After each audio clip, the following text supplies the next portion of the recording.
Soy Valeria Radrigán. Últimamente estoy poniendo que soy investigadora cultural. Estoy poniendo aquello, trabajo independiente. Las líneas de trabajo que abordo son las relaciones entre el cuerpo y la tecnología. Y claro, me interesan en general los cruces entre arte, ciencia, tecnología y cultura medial en un amplio sentido. Cuéntanos un poco de tu formación profesional. ¿Puedes resumirla, no? Bueno, yo primero estudié teatro en la Católica, soy actriz. Después me gané una beca para hacer un magíster en teoría del arte contemporáneo en la Complutense en España. Y ahora acabo de terminar el doctorado en estética y teoría del arte de la Chile. ¿Desde cuándo empezaste a interesarte en esta relación entre arte y tecnología? Bueno, en el máster que yo hice en Madrid, la investigación final que me tocó hacer para sacar el grado, yo hice un trabajo sobre las posibilidades de vincular metodologías de distintas disciplinas, ¿ya? No pensaba todavía en la inclusión de tecnologías, pero sí en cómo la forma de ver, de crear y de producir, por ejemplo, de las artes visuales podía aplicarse, por ejemplo, al trabajo teatral, o cómo desde el teatro se podía renovar también formas de creación de las artes visuales y de otras disciplinas artísticas entre sí, ¿no? De la poesía para con la música, de la danza para con, no sé, la escultura, etcétera, ¿no? Y a partir de esa investigación me fui dando cuenta que muchos de los artistas que habían indagado previamente en ese tipo de cruces se habían empezado a vincular también con, no solamente con distintas disciplinas artísticas, sino con distintas disciplinas mucho más allá del arte, ¿no? O sea, como que el cruce disciplinar también tenía que ver con integrar metodologías que de repente podían tener que ver con la ciencia, ¿ya? Había trabajos, ¿no? De, no sé, Merce Cunningham, por ejemplo, que trabajó con ingenieros, ¿no? Directamente, y así empecé a encontrar a artistas que habían efectuado esos cruces, ¿no? Entre arte, ciencia y tecnología. Eso me pareció interesante, me pareció ultra novedoso. Yo no en mi formación hasta ese momento jamás ni siquiera lo había oído nombrar, ¿ya? Me pareció bizarro, me pareció desafiante también la posibilidad de integrar campos que para mí en ese momento eran absolutamente diversos y que no tenían aparentemente ningún punto de contagio, ¿no?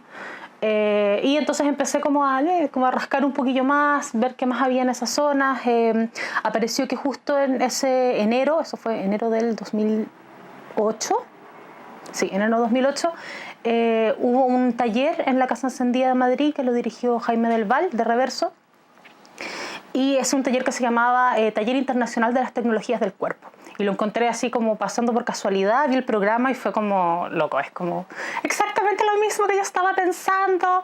Y me encantaron como los exponentes, venía Sandy Stone, venía Stellark, venían unos holandeses que hacían lutería electrónica, otros locos que te enseñaban programas. Me acuerdo en esa época alguien estaba enseñando 3D Studio Max, otros con una mano que te ponía y como que se ponía en 3D, entonces era como teórico práctico. Y me encantó, apliqué al taller al último momento y quedé. Y ese taller como que me voló la cabeza. O sea, fue una semana intensiva, se trabajaba como jornada completa en estos talleres con estos distintos artistas y pensadores. Y la verdad es que cada día volvía a la casa como extasiada, como sintiendo que realmente se estaba abriendo como una nueva zona de descubrimiento para mí. Y ahí me quedé enganchada y seguí como hasta ahora, como hurgueteando cada vez más. ¿Y qué es lo que te interesó, fascinó realmente en la tecnología, la potencialidad de que sea como una prótesis que permita hacer cuestiones distintas, la espectacularidad? ¿Qué es lo que tú crees que te provocó como el clic, esto que te dices que te voló la cabeza? Es que, no sé, son distintas cosas en distintos niveles. Sí, en un sentido la espectacularidad, la magia, ¿no? Yo siento que la tecnología siempre tiene ese componente como mágico, ¿no? Del descubrir o sea, no sé, un teléfono para mí, incluso el teléfono, ¿no? el teléfono para mí sigue siendo un invento que es súper mágico. O sea, ves que hay una cuestión y estáis hablando con alguien que está en otro lugar. Es como, ¿cómo sucede eso, no? Evidentemente hay algo detrás y es explicable, lo que queráis, pero eso es algo que siempre me ha fascinado de la tecnología, incluso antes como del taller. Y después con eso, claro, a través del teatro también pensé que podía tener, que eso me podría ayudar a generar cosas, ¿no? Tal vez más espectaculares. Eso por una parte. Por otra parte también me interesó como todas las interrogantes que habría con respecto al cuerpo humano, ¿no? Sí, por una parte, claro, el tema de la prótesis con respecto a cómo nos podemos modificar corporalmente o cómo el cuerpo puede expandir sus posibilidades y potencialidades con distintos dispositivos, pero también en un nivel a lo mejor un poco más no sé, discursivo o teórico, si se quiere, el pensar las tecnologías como grandes, claro, justamente como grandes poderes o discursos que están modificando nuestra forma de pensar y entender el mundo. Y eso era como, no sé, era como algo muy evidente, pero como que en ese momento también era como como que ni siquiera, como que no se me había ocurrido, no había, en ese momento no había saltado mi mente. Y me pareció sumamente profundo y como que había ahí algo que era necesario de indagar. Y donde yo también sentía que a lo mejor por esa misma aproximación que yo tenía, que era empírica, ¿no? O sea, por mi propio trabajo corporal, podía yo también aportar algo allí, ¿no? O sea, para pensar en cómo se modifica el cuerpo, trabajando desde el cuerpo, yo a lo mejor tenía algo también que decir en esas preguntas, ¿no? ¿Y cómo empezaste a aplicar este nuevo campo que se te estaba abriendo a partir de cruzar esa frontera o de estar en esa trifrontera? Bueno, primero fue como con lo que te decía, con ese trabajo que hice en el magíster. Después volví a Chile y lo primero que hice fue escribir mucho. Escribir mucho, de pequeñas cositas, ¿no? No sé, de cosas que iba encontrando en internet, de artistas que me iban interesando, de pequeños cruces que se me ocurrían en mi cabeza, escribir. En esa época conocí a Leito Aranda, ¿no? que en ese entonces era directora de Scanner. Ella recibió súper bien como todas mis inquietudes, publiqué, si no el 100%, el 99,9% de todas esas cosas que se me pasaron por la cabeza, las publiqué en Scanner como por 2 años consecutivos. Eso dio fruto al librito a Corpus Frontera, que tiene otras cosas más, no solo lo que publiqué ahí en Scanner, pero eso fue una vertiente importante como de primer acercamiento, ¿no? Y de trabajo en torno a las relaciones entre arte, cuerpo y tecnología. Y luego también hubo un primer intento más como desde la praxis, que fue intentar poner en escena más que poner en escena, intentar cruzar estos procedimientos sobre los cuales yo había estado indagando con procedimientos escénicos y hacer un trabajo transdisciplinar. Entonces me contacté con algunos ex compañeros de teatro, con otra gente también que empecé a conocer a lo largo del camino, no sé, pues después de ponencias, de cosas así. Empezamos a trabajar con un texto dramático que yo tenía, pero fue un trabajo que no resultó, que no dio frutos, que yo no supe encauzar. Me sentí por primera vez en la vida súper distanciada del formato teatral, sentí que me atrapó, que no era mi camino. Fue como un poco heavy eso para mí, porque siempre había estado ultra metida en el trabajo teatral. Yo escribí, dirigí, actué mucho, entonces como que no supe para dónde llevarlo. Los actores me hacían preguntas, yo las trataba de responder y ser guay, pero en verdad no tenía idea cómo responder profundamente a las cosas. Y bueno, además tampoco teníamos fondos, entonces como que el proyecto se me fue a pique y decidí como, claro, alejarme nomás de ese territorio hasta volver a sentirme cómoda, o hasta, no sé, empezar efectivamente a encontrar otras zonas expresivas para mí. Y yo creo que después el camino ha sido principalmente teórico hasta el trabajo que conoces tú, que fue Neomestizo, que fue como volver a retomar aquello, pero ya desde otras lógicas y desde otros soportes, otras. En tu libro haces una distinción, y que también me acuerdo en una charla donde nos conocimos, sí. Tú hablabas como esta distinción entre lo interdisciplinario y lo transdisciplinario. Generalmente tu retórica de trabajo ha sido en torno a lo trans. Si pudieras explicar más o menos cuál es la distancia que ves tú entre estos dos conceptos. Sí, yo creo que es una diferencia que... Te podría pedir que lo digas así como para que después lo podamos editar y que quede. Entonces vamos a utilizar la chuleta. No, pero hacer... Pero una presentación. No, muy sencillo. Sí. Es como para... Igual después pueden poner la chuleta, vos. Claro, sí, perfecto. Como más o menos cuál es para que lo digas así como... Que tú observas una distancia entre lo transdisciplinario y lo interdisciplinario, entonces, porque es súper interesante ese punto. Lo digo porque generalmente uno se encuentra con trabajos que te hablan de la interdisciplinariedad o la transdisciplinariedad indistintamente, ¿no? Y que hay un componente significativo. Para mí el componente más significativo y que permite diferenciar lo inter de lo trans, o la interdisciplina de la transdisciplina, o de la intermedialidad de la transmedialidad, es que ambos conceptos deben diferenciarse en el seno de los procesos creativos, ¿ya? Diferenciar una obra terminada, esta obra es interdisciplinar o no, esta no es interdisciplinar. Esta disciplinar es una distinción que a mi juicio es muy difícil de hacer y que tampoco tiene mucho sentido. Sin embargo, distinguir entre un proceso creativo intermedial y un proceso creativo transdisciplinar o transmedial es sí algo completamente distinto.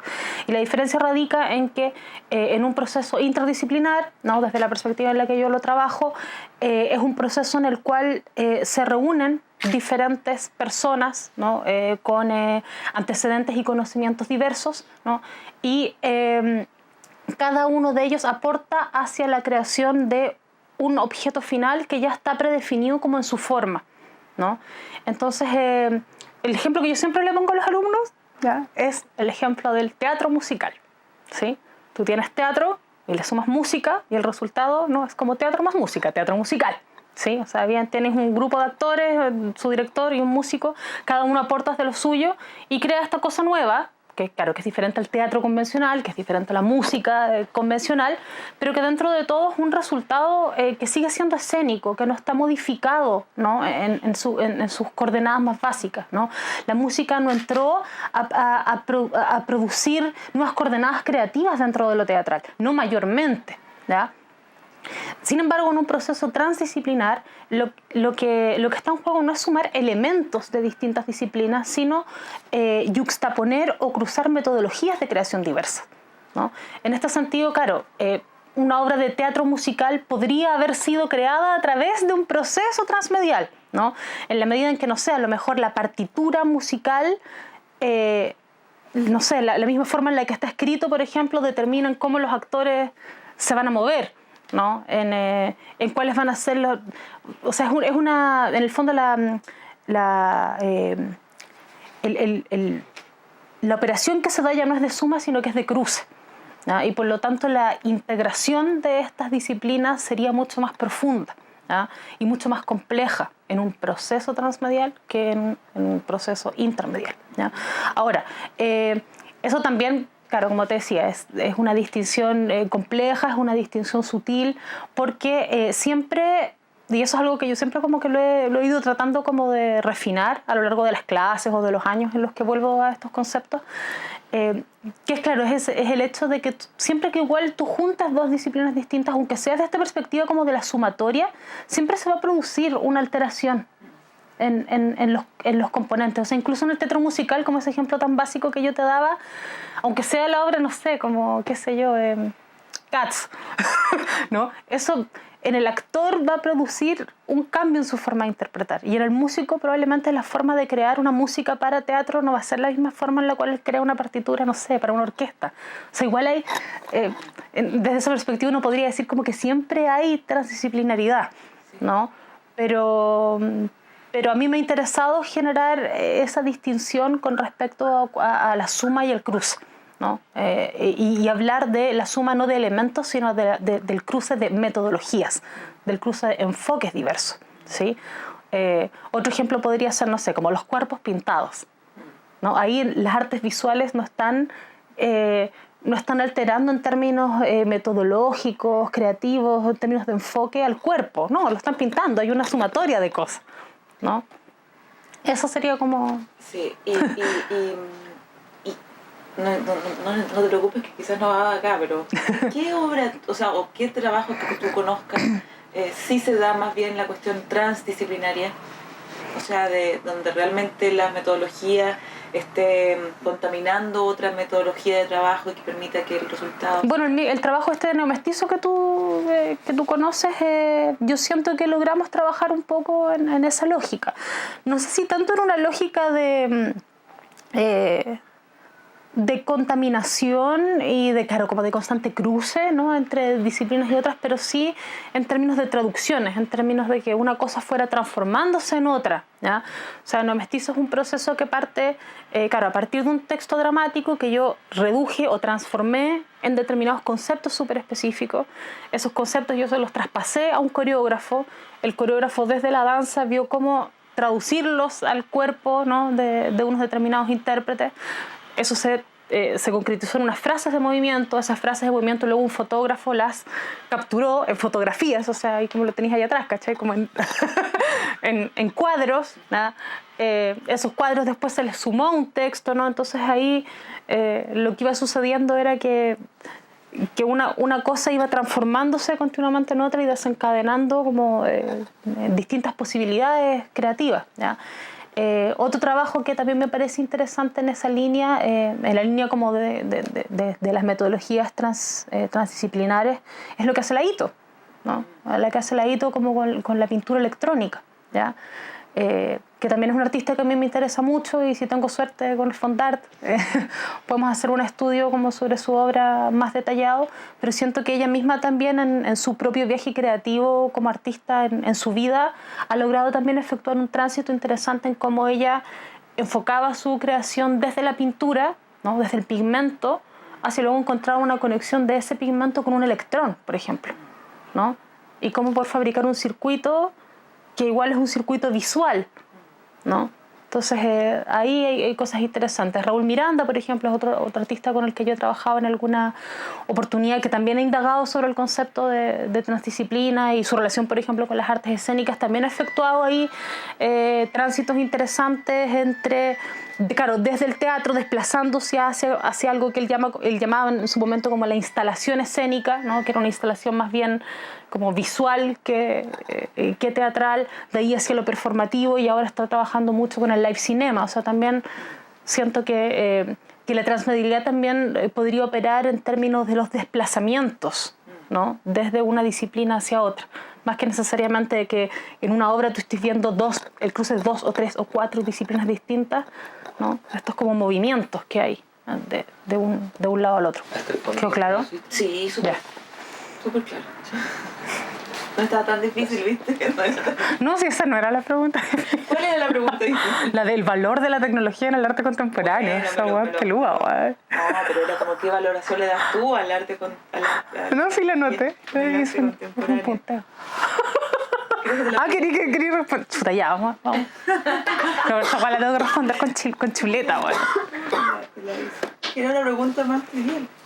No, como me la tomé en serio esa pregunta como para responder. Lo que pasa es que es una pregunta súper amplia, pero que encuentro que por lo amplia demanda precisión, ¿cachai? Demanda precisión y demanda como varios niveles como para responderla, ¿cachai? Entonces, ya, pregunta. ¿Cuál es el valor que le das a la tecnología en el arte contemporáneo? Ya, mira, una de las cosas en las que estuve pensando es que yo siento que la tecnología, y de hecho como que incluso terminológicamente ello está implícito como en la misma palabra, ¿no? La tecnología es un proceso de racionalización, sistematización, abstracción y pensamiento sobre un saber hacer específico, que es la técnica, ¿no? O sea, la tecnología en sí misma es un proceso de pensamiento sobre los modos de hacer que tenemos los seres humanos. Y siento que ese componente reflexivo que la tecnología trae en sí mismo es algo que por alguna otra razón se ha perdido o nos hemos distanciado de aquello, ¿no? Por la complejidad que tienen los mismos dispositivos. O sea, nadie sabe cómo funcionan computadores y los ocupamos. O sea, ¿qué raciocinio tiene un ser humano con respecto a su propio computador? ¿Cachai? Ninguno. Pese a que el computador es como un aparato racional en sí mismo, ¿no? O sea, hay una distancia allí. Y esa distancia también siento que se ha fortalecido a lo largo de, no sé, de los siglos, ¿no? Del devenir de la historia. No sé, a través también de las mismas tecnofobias modernas, ¿no? Como de que ya la tecnología nos superó, nos ha dominado. O sea, ya no es solamente que no podáis tener reflexión sobre el objeto, sino que ya el objeto te rebasó, ¿cachai? Y los poderes que confluyen en la creación de esos objetos te son absolutamente inalcanzables. ¿No? Entonces, siento, claro, volviendo al punto, siento que ese componente como reflexivo y crítico que la tecnología tiene per se, o se ha perdido o estamos distanciados de aquello, ¿no? Entonces, yo siento que las artes, en su potencial creativo, renovador, simbólico y racional y crítico también, permitan de alguna forma, al conectarse con la tecnología, como recuperar un poco, ¿no? de ese vínculo original de la tecnología como nexo del ser humano con su entorno. Y eso me parece como muy importante, sobre todo, claro, ¿no? En un entorno como el de hoy, que estamos llenos de aparatos, que es un entorno artificializado, que es un entorno donde aparentemente las tecnologías nos han superado, donde está esta idea de que, claro, que la tecnología nos superó, o de que el hombre utiliza la máquina para conquistar el mundo. Como que las artes, siento yo ahí, que pueden ayudar como a equiparar un poco algo de lo que era, no sé, como incluso el sentido técnico como de antaño, ¿no? Que era un poquito más horizontal, ¿no? Donde la herramienta le sirve al ser humano para descubrir algo de lo que hay en su entorno, ¿no? Ahí no es una relación en términos serviles, sino que es una relación un poquito más horizontal. Y claro, ¿no? La actividad artística permite, ¿no? en su ludicidad, en este como componente de libertad, repensar o reimaginar las tecnologías de nuevo, como a lo mejor en esa relación más horizontal. Eso. Estupendo. Estamos muy de acuerdo.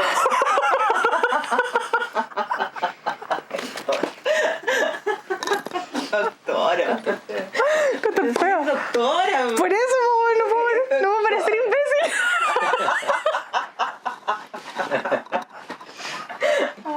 No, además estamos súper de acuerdo. Pues, sí, eso es como lo que pienso.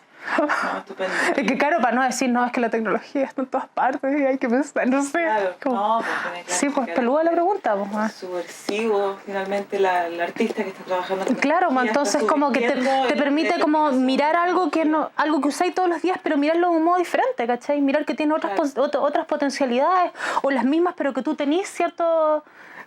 Que puedes hacer algo con ellas, ¿cachai? Algo más que para lo que están previamente diseñadas.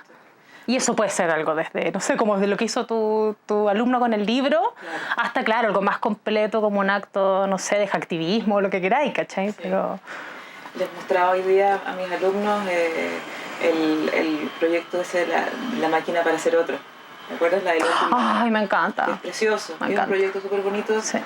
Que usas el típico Oculus. El Oculus Rift. Ese, pero se pone entre dos personas y yo veo, es como si lo tuviéramos intercambiado y Alexis se mirara y viera mi cuerpo.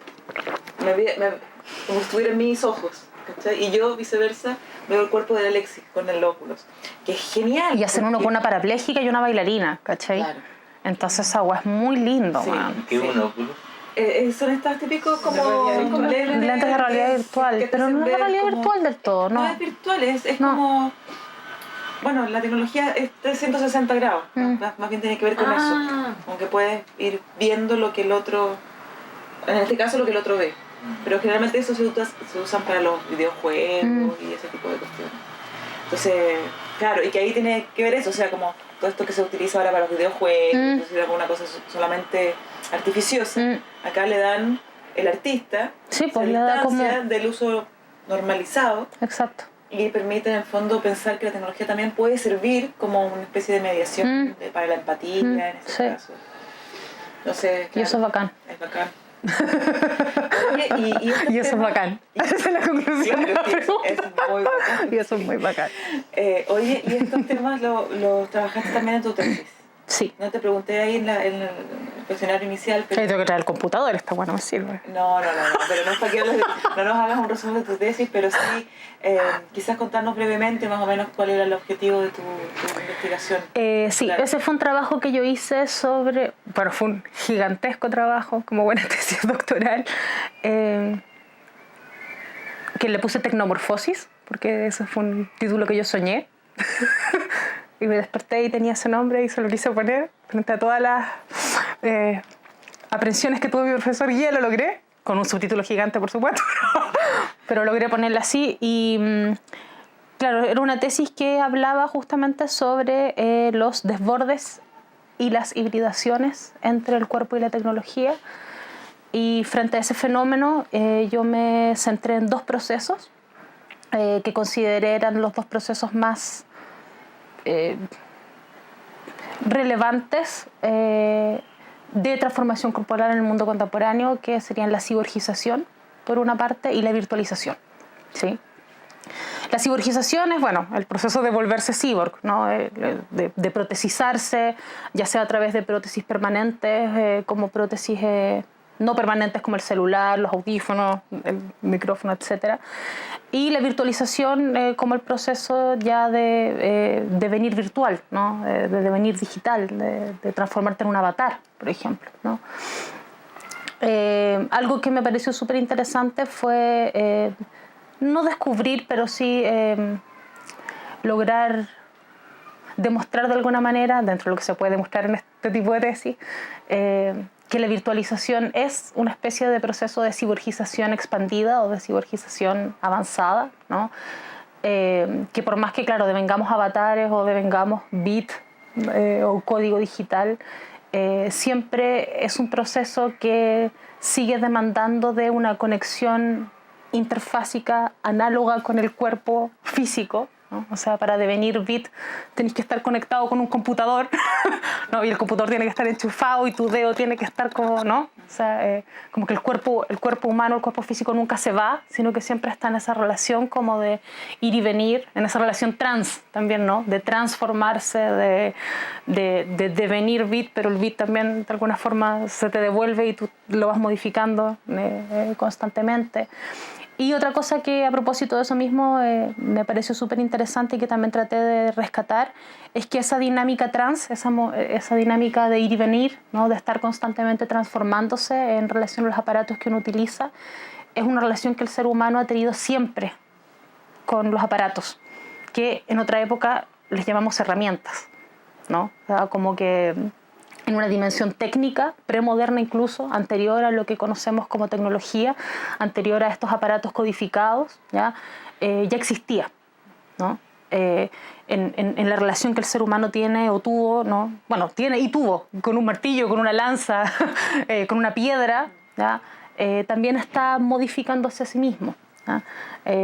Ahí hay perspectivas antropológicas, por ejemplo, súper interesantes. Está lo de André Leroi-Gourhan, que yo ocupé en la tesis, la teoría del gesto técnico, ¿no? Que él dice que la misma configuración, por ejemplo, del córtex cerebral se dio a lo largo de los siglos y millones de años por la relación que el ser humano fue teniendo con las diferentes herramientas, por la posibilidad de prensar, ¿no?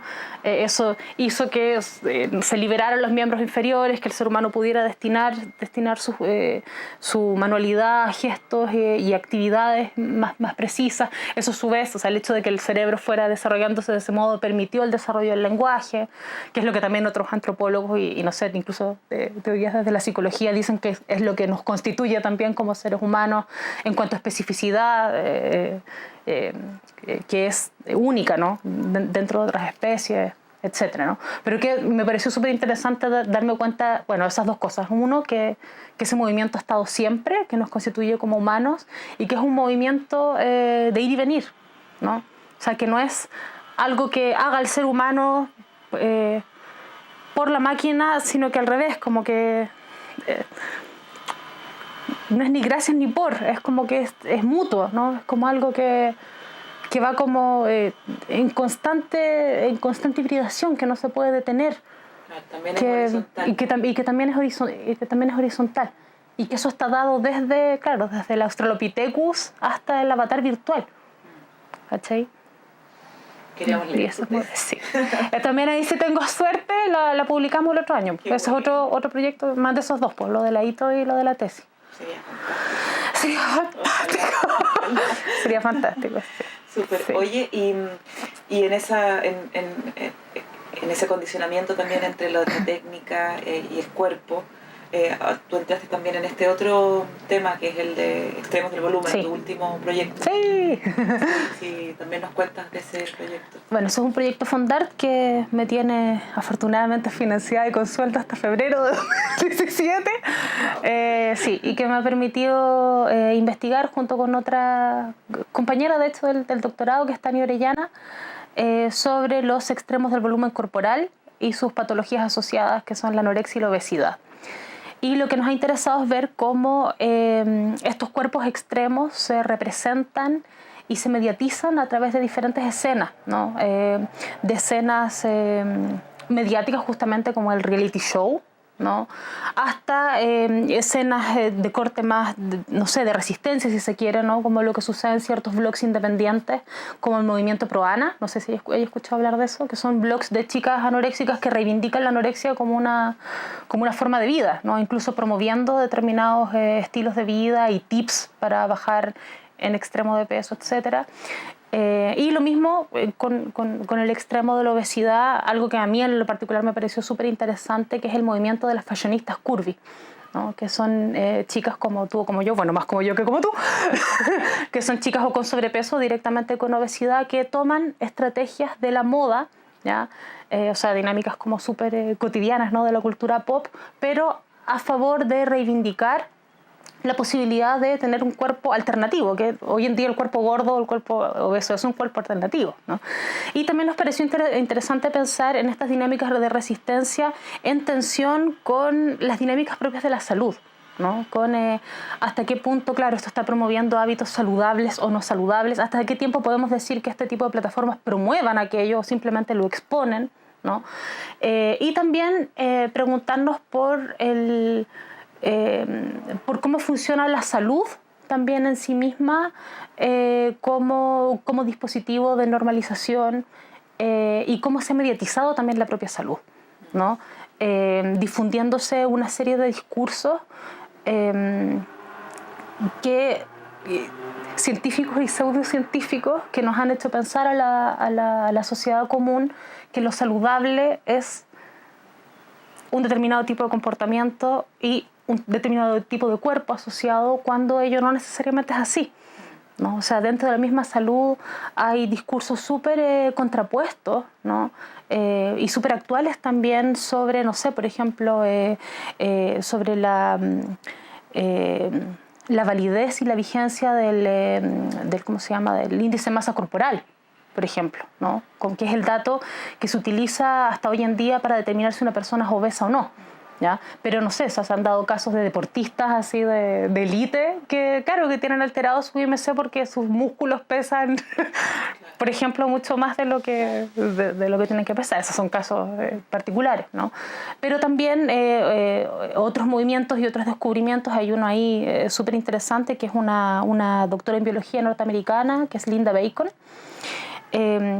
Bueno, que ella tiene un libro, su primer libro se llama Health at Any Size, Salud a cualquier tamaño, y que bueno, ahora tiene un movimiento, una página web, etc. Y que lo que postula ella es que de hecho uno puede ser saludable a cualquier tamaño. O sea, que una persona obesa o incluso una persona anoréxica en términos de cantidad de masa y de cantidad de peso podría ser eventualmente una persona saludable siempre y cuando, no sé, tuviera una alimentación relativamente balanceada, no sé, hiciera ejercicio y tuviera una vida como con hábitos asociados al bienestar, ¿no?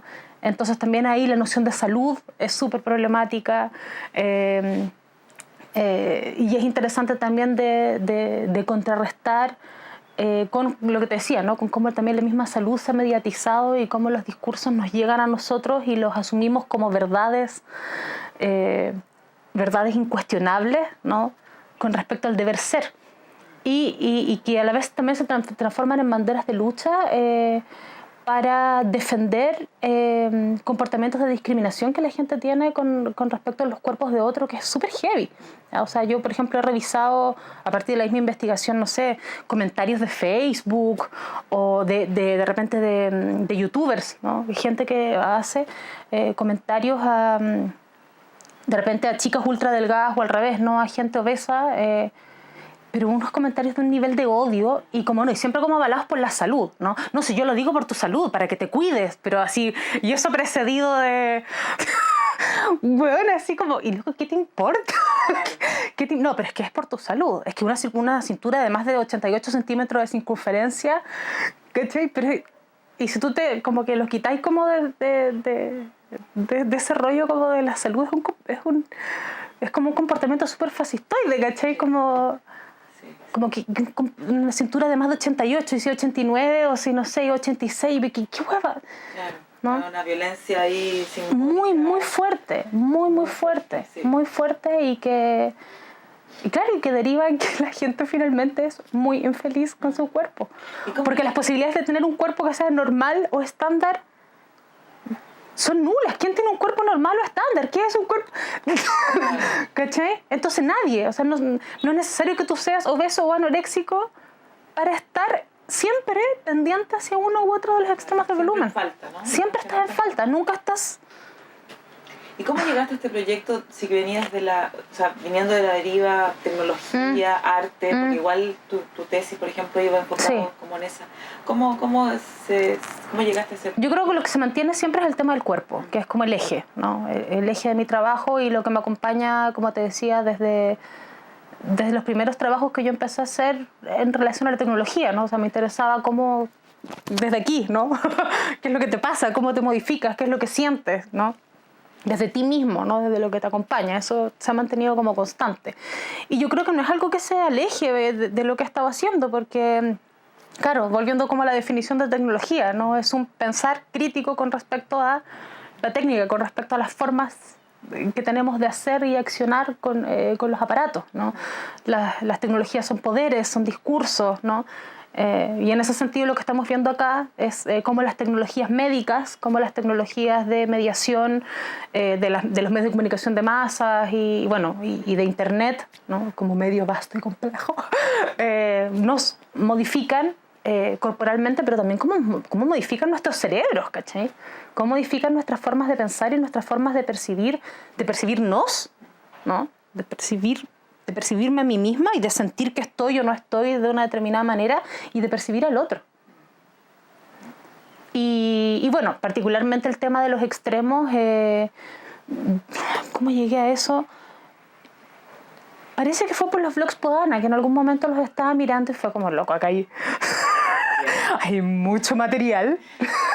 Acá hay mucho material. Después de ahí dije, bueno, si hay de esto con la anorexia, tendrá que haber también como con la obesidad. No encontré ningún blog pro obesidad, pro ove o algo, o algo por el estilo, pero sí encontré que habían otras manifestaciones que no son directamente pro obesidad. O sea, las fashionistas curvy en ningún momento hacen una apología de ser obeso. Jamás he visto ninguna modelo talla 4XL que diga sean como yo, hola chicas, las invito todas a ser obesas como yo. No tiene que ver con eso, pero eso también me pareció interesante, ¿no? O sea, que los discursos no funcionan en términos de promociones y no promociones, sino que funcionan en madejas más enrevesadas, ¿cachai? En dinámicas más complejas. Y habíamos trabajado con Tania antes en otros proyectos de investigación juntas. Ella trabaja muy fuertemente el tema de la salud, concretamente ha trabajado harto lo de la cirugía plástica. Entonces también ahí teníamos como dos buenos pilares teóricos, ¿no? Como para poder hacer el trabajo en un año, que es lo que te financia Fondart, porque es una investigación bien compleja, pero había que más o menos acotarla a lo que se pudiera hacer en un año, y ella teniendo un poco como ya ese background teórico y yo como lo otro desde el cuerpo, sumamos fuerzas y se pudo hacer. Súper, buena. ¿Alguna pregunta más que...? Estupendo. ¿Algo más que quieras decir? No. Denme pega, por favor. Yo tengo una pregunta, pero no sé. Tengo que pagar la tarjeta, no tengo pega, A partir de chiquilla. marzo. A partir de... O sea, en verdad a partir de ahora, porque tengo que pagarlo Yo te quería preguntar Sí. algo, pero no sé si para la entrevista es como una duda en la vida. personal. Que en lo transdisciplinar, ¿qué pasa con los roles? Por ejemplo, no sé, pues mestizo, en los trabajos transdisciplinares, ¿qué pasa? Como que todo se vuelve más horizontal. Debiera volverse más horizontal. Ahora, por ejemplo, en Neomestizo yo siempre como que asumí un rol como de directora. O no sé si queréis llamarle curadora final, ¿no? O sea, yo siempre estuve participando en cada uno de los procesos, ¿no? O sea, en los ensayos que el coreógrafo hacía con los actores, yo estaba ahí, ¿cachai? Yo también iba de alguna forma como anotando, ya esta escenita me va a servir, esta no tanto, desde afuera, pero siempre como pendiente, ¿no? Después con el fotógrafo, yo con él le pasé los guiones, revisamos las partituras, yo misma escogí, hice la dirección de arte, entonces escogí los lugares donde íbamos las locaciones donde íbamos a trabajar, los textos finalmente yo los puse, la exposición también yo la monté, ¿me entendís? O sea, sí fue horizontal como el trabajo y cada parte del proceso tuvo como su autonomía, pero yo siempre estuve, no sé, en un rol jerárquico, si quieres, como el gran ojo como distribuido. Ahora, ¿eso puede o no puede pasar? ¿No? Hay procesos que son como súper de creación colectiva y súper, no sé, híbridos donde todo se mezcla y finalmente, claro, todos ponen un poco de todo y es difícil hablar de autoría. Yo lo que hice acá, o sea, hasta ponía, no sé, Neomestizo Balea Radrigán, pero adentro es como... En las primeras páginas te viene como una especie como de elenco, ¿cachai? O sea, quién hizo la música, quién hizo como cada una de las partes. Porque sí, yo creo que, claro, más que se pierdan los roles, empieza a haber, hay como una especie como de creación colectiva. Porque debe ser así, pues, o sea, cada uno está aportando desde su lugar. En este mismo proyecto, de La máquina de ser otro, no hay actores. Sí, pues a veces como que ya se pone una compañía o un nombre, como que se pone un nombre fantasía o el nombre del proyecto. El nombre del proyecto y algunas que yo le pregunté al Daniel, que yo conocí, que estaba haciéndolo, dijo, es que no puedo porque en realidad este proyecto salió gracias a este otro, que todos iban aportando ideas, ¿no? Y poniendo tecnología y poniendo como recursos. Entonces se llama solamente como el nombre del proyecto. Me pareció súper interesante también. Yo lo que he visto es en general de artistas que trabajan como en el rollo transdisciplinar, o sea, el mismo Stellar que también hace así, es como que la obra es de él, pero en primera plana viene así como... Claro, es él porque, no sé, porque él pone el cuerpo y tira la oreja a él en su brazo, ¿me cachai? Porque a lo mejor a él se le ocurrió la idea original. Es como, también, no sé, pienso yo que de alguna forma el cine también tiene eso, ¿no? O sea, tenéis un director, pero... No sé, el cámara, por ejemplo, yo encuentro que es como... ¿No? ¿Hasta qué punto él con su mirada no hizo algo que de pronto el director después descubrió como por casualidad, ¿cachai? O el actor justo hizo, no sé, un gesto, o se lloró en un momento que no estaba... Y esa weá es una obra maestra también del actor en ese momento, ¿cachai? Entonces... Este gallo es... Claro, pues como de uno pero de todos. Que no hacía eso, era Fassbinder. Se ponía él nomás. No, porque, bueno, no es que se pusiera él nomás, es que él sabía exactamente cómo el actor tenía que actuar. O sea, no había cero margen. Cero libertad del actor. O sea, el actor era plasticina en sus manos. Sí, sí. Tremendo. En cambio otros no, otros justamente es que el actor es el que está aportando. Sí, claro, no sé. Por eso te digo que yo creo que pueden haber pero como miles de estrategias, ¿cachai? Sí. Miles de estrategias. Oye, súper bien. Incluso es una obra de teatro musical podría haber sido súper trans, ¿cachai? Claro. Es que no, porque no lo sabemos. Por eso es tan importante eso, que hay que ver los procesos por detrás, ¿cachai? Sí. Yo al principio, cuando empecé a enseñar esto, les mostraba obras a los alumnos. Decía, pero es que no entiendo por qué esa obra es inter y por qué es trans. Y de repente decía, loco, pero yo en verdad tampoco. Entonces como que trataba de defender la hueá, ¿cachai? Como, no, esta es trans porque no lográis diferenciar si es como escultura o de pintura. Y es como, pero esta otra en verdad tampoco podéis diferenciar. Como, ¿cuándo estáis sumando y cuándo...? O sea, no sé, hay hueás mezcladas. O a veces no, ¿cachai? Claro. A veces es una poesía. Una poesía, así como... Pero que para crearla... Por eso digo, yo siento que eso, que hay como que de echar a picar por detrás, ¿cachai? Hay que ver cómo fue el proceso de construcción. Sí. Y ahí es súper distinto, ¿cachai? Sí, interesante. Bueno, Nunca se me va a olvidar la diferencia entre... Y hay un cuadradito así. Como- El cuadradito, esto lo tenés tú, vale, si no Sí. se los mando en PDF. Ya, mejor para tenerlo ¿Cachai? ya, si lo tenía en PDF, porque se puede poner Sí. ahí también como... Sí, por la bibliografía. Yo creo que es Sí. interesante porque igual es como una... Este te cuadradito, permite pensar. sí. O sea, una tiene, lo definición. puse acá, ¿cachai? O sea, es un cuadradito que yo ocupo en clase y donde cada año le voy como agregando... Porque incluso el cuadradito también es súper dual, si te fijáis, pues, Claro. ¿cachai? Es como esto es esto y esto. Y Claro. tampoco es tan así. Pero sí me ha servido como para, claro, para sistematizar y para dejar en claro ciertas cositas, ¿cachai? Como ciertos matices de diferencia. Yo- Hay unos dibujos que he hecho Que también leí con tu pelotitas. libro y lo hablo en clase para que pongan el foco. O sea, no es tanto para Claro, colgarse distinga de la esto del otro, definición, sí, sino que para sí. que poner el foco en las distintas formas de trabajo. Exacto. Sí. Sí.